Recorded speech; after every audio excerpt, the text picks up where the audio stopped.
Okay, am I live, right? Yeah. Okay, wow. So here we are.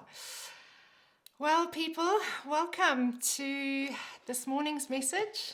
It's a brand new face. So, yeah, this isn't Tim in disguise. People can see that. That's okay. You can all see and hear, I hope. So, welcome to everyone, to Xenia, Terry, Denise. I see you all logging on. Kat, hi, Jude. So good to be here this morning with you all. You know me. My happy place would be giving you all a love. To my family, loves and hugs to you on the couch. And it's really just such a privilege and a joy to be bringing this message this morning. Joe and Jenny, thank you. Thank you for your help. Myron Turner, how's it? Hi, Myron. Hi, Sam Holiday. Good to see you. Nada, hello, Presh. So, yeah, this morning I'm going to just get straight into the word. I, as you know, always have a lot to say, and I'm on a time limit. Yeah, I'm being limited this morning. So, I'm going to really kick straight into it, and I pray that you'll be blessed. It's taken quite something to deliver this word this morning. Obviously, we are in another level of lockdown, and so that's been an interesting time. But today's word is coming as a result of 3 signposts that God pointed me to as I prepared this message. And one of the signposts God gave me on the 26th of March this year was, He said to me, preparation time is only missed at the time of testing. And He said, you have always spoken on matters of the heart, but now it's about matters of habit. I didn't really know what He was saying at the time, so I just packed it away, as you do, to wait for further revelation.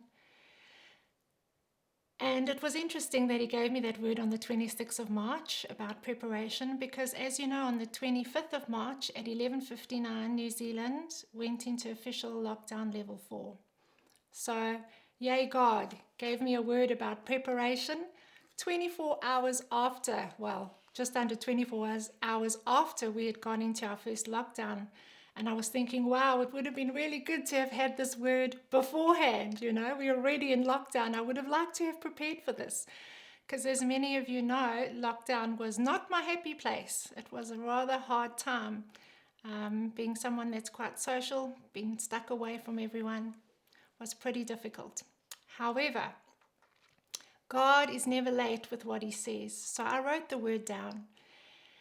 And then a few months ago, I had a very significant dream.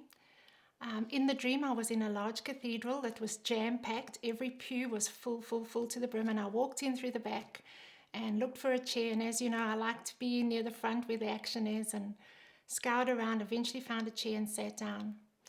And the preacher was already preaching, and I looked up to see who it was. Everyone was hanging off every word.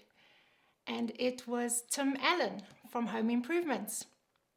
Tim the Toolman Taylor from Home Improvements. And I thought, wow, he's so entertaining. He's so funny. Everybody loves Tim the Toolman. And I was watching him. And as I was watching him, his face kind of changed, and he got a little serious and stopped talking, and I watched to see where his eye went, and his eye went down through the back of the cathedral to the back door, and there walking past was none other than Dwayne "The Rock" Johnson. And so Tim Allen immediately stopped preaching. I could see he was very flustered, he was very upset, he looked a little angry. He gathered his things and he walked out. And it wasn't that he said it, but I kind of picked up in the room that he was really intimidated, and he kind of felt like if Dwayne "The Rock" Johnson walked in the door at that moment and took over, that he would lose all of his appeal, he would lose all the love of his audience, and he was really fearful of that. And as he left, obviously there was no one at the front preaching, so I took the moment, jumped up, went to the front, grabbed my Bible, and I started to preach in this cathedral about the greatest commandment. As soon as I started to preach, everyone started to leave. They were leaving in droves, and until it was just me standing in the cathedral, and my dream ended. So yeah, rather brave to be sitting here today after that dream, but nonetheless. The other signpost that I had in my journey has been the number 10. I keep seeing it everywhere. 10, 10, the number 10 just is everywhere. And when I go and check the time, there it is, 10, 10. So that's been another significant signpost. And I always think of John 10, 10 when I see the number 10.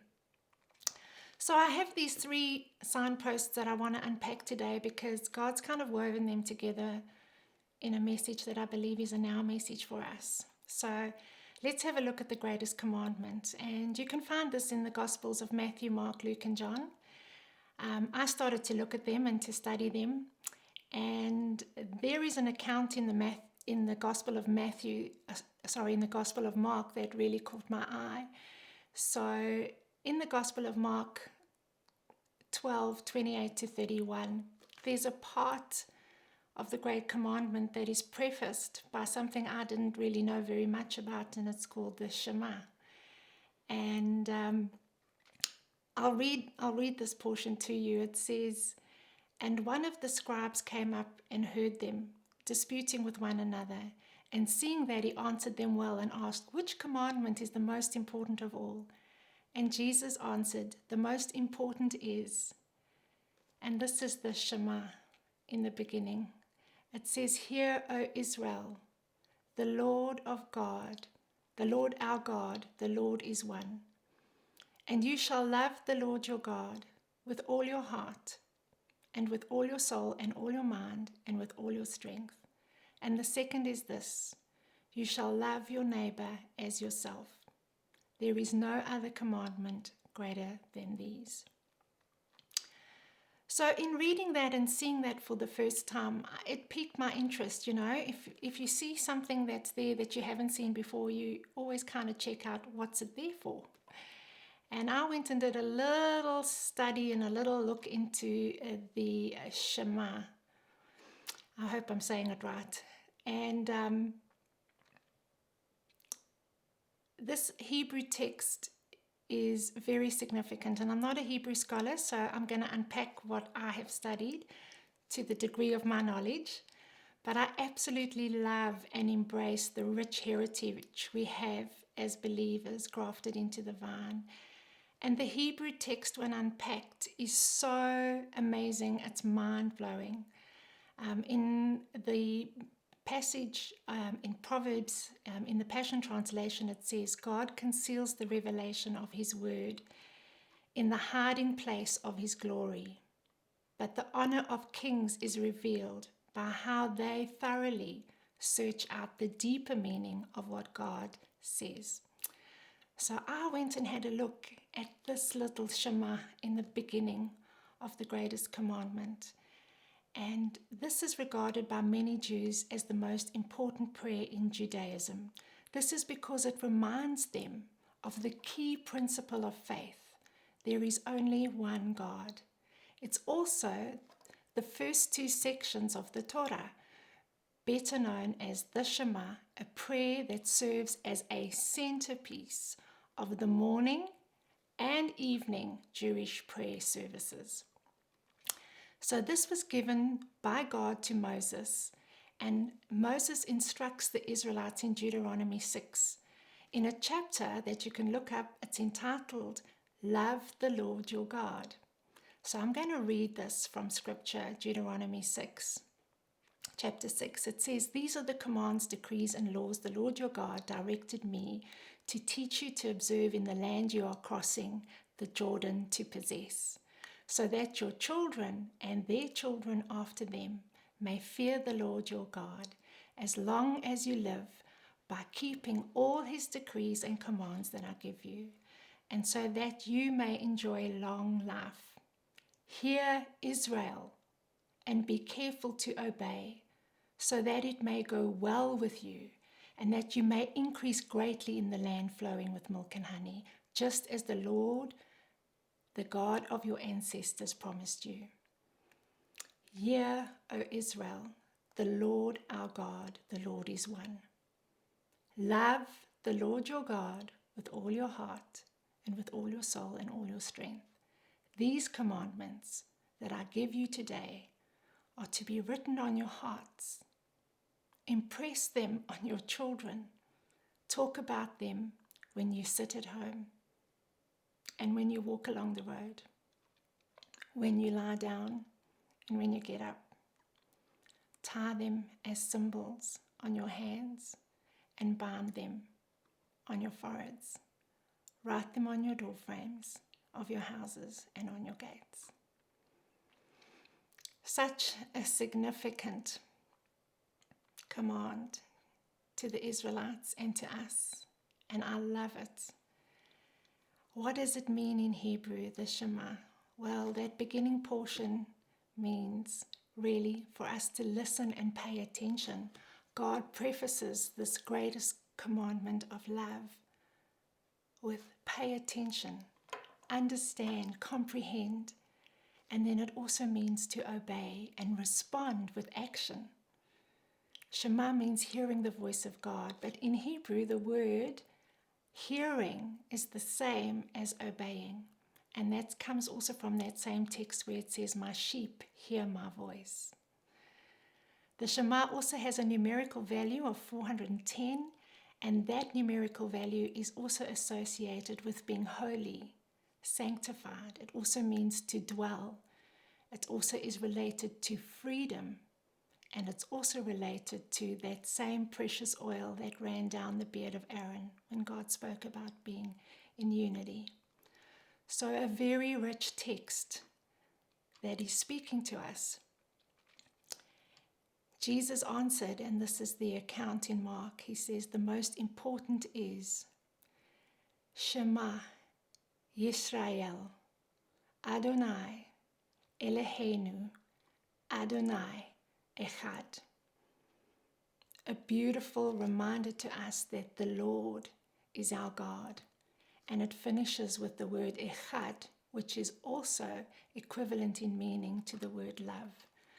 So God says, listen up, guys. Listen up. Pay attention.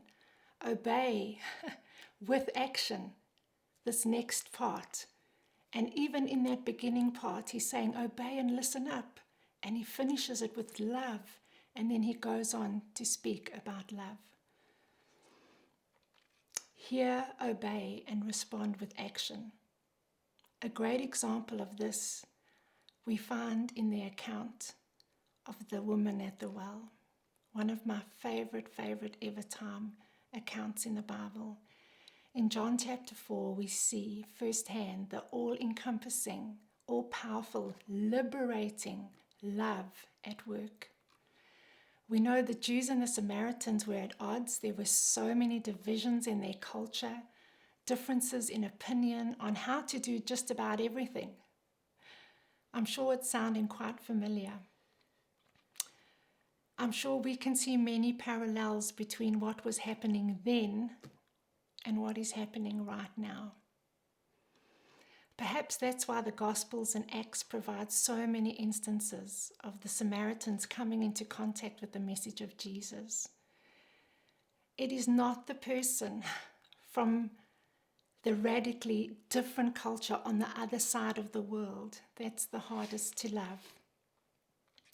But it's the nearby neighbor whose skin color, language, rituals, values, ancestry, history, and customs are different to our own.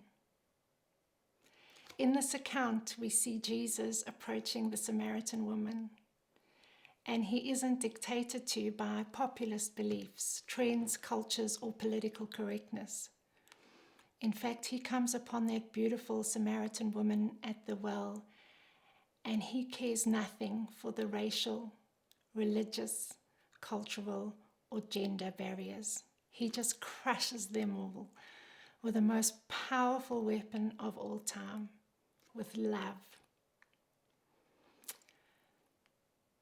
At the end of that chapter, it says in the message, but the time is coming. It has in fact come when what you're called will not matter and where you go to worship will not matter. It's who you are and the way you live that count before God. Your worship must engage your spirit in pursuit of truth.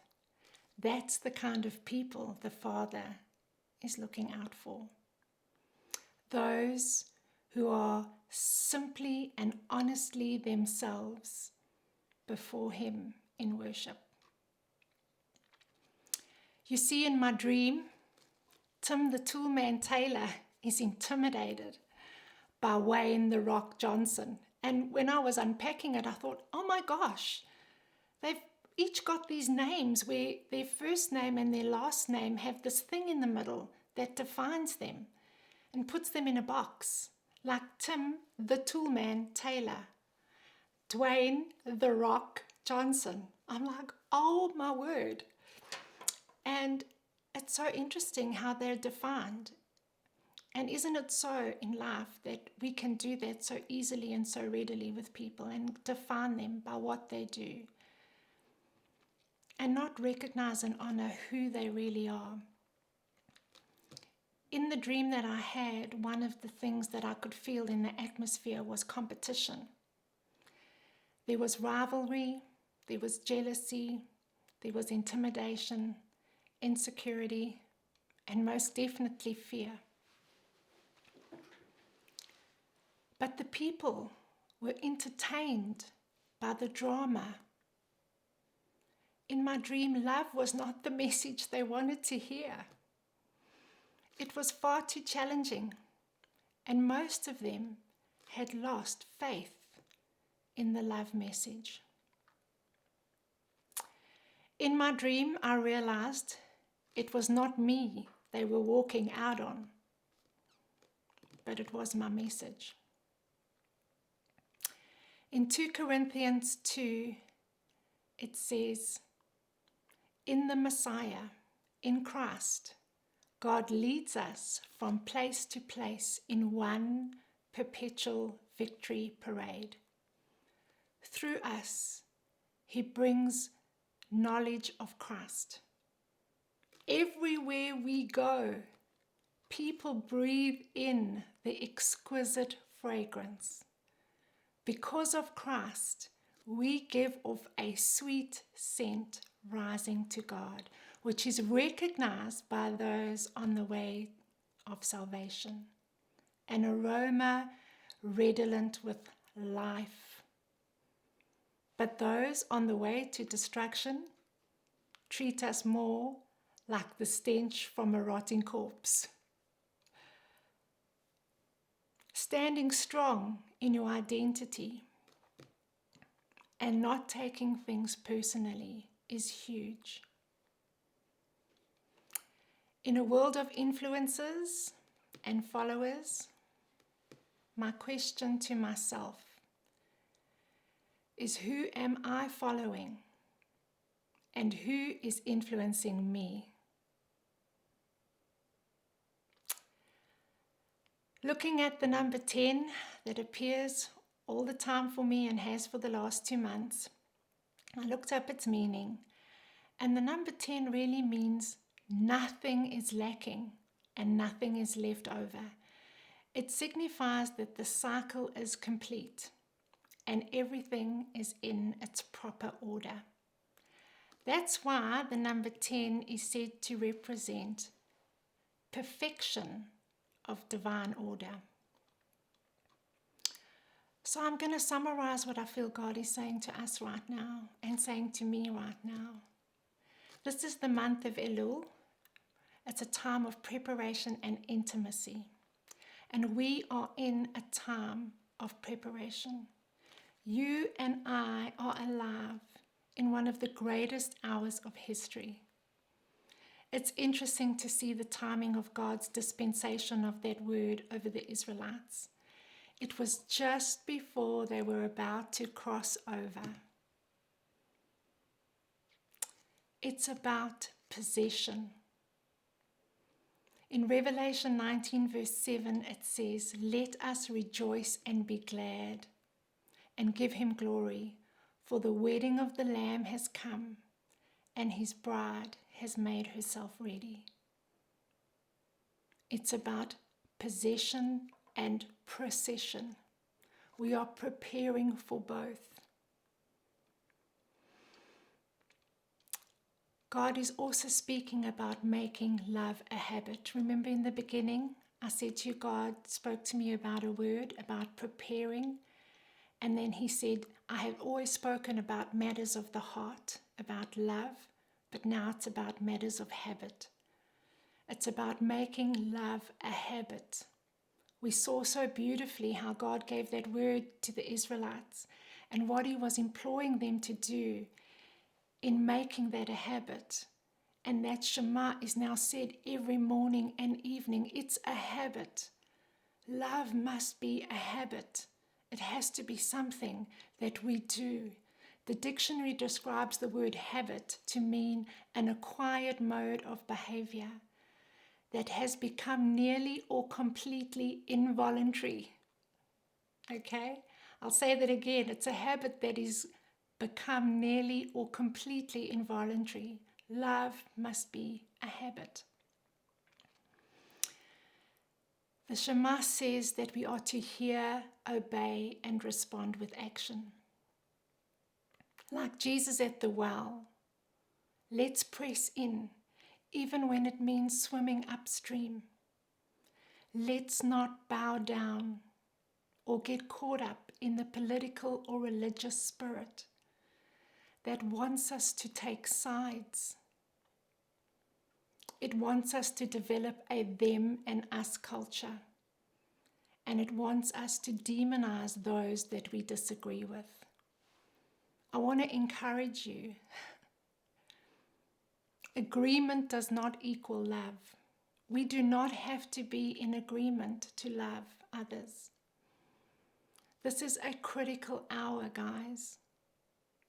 The world is waiting and watching. It's waiting and watching for us as sons and daughters to rise up in this hour with the most powerful weapon that we have. It's about love. Lastly, it's about divine order. In John 10:10 we read, a thief has only one thing in mind. He wants to steal, to slaughter, and to destroy. But I have come to give you everything in abundance. More than you expect. Life in its fullness until you overflow.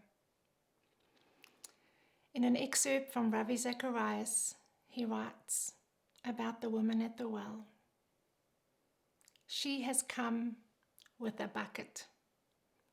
He sent her back with a spring of living water. She came as a reject. He sent her back being accepted by God himself. She came wounded. He sent her back whole. She came laden with questions. He sent her back as a source for answers. She came living a life of quiet desperation. She ran back, overflowing with hope. The disciples missed it all. It was lunchtime for them. We cannot be caught out at lunchtime. This is our hour to get on to the playing field. This is our hour. The world is looking for us.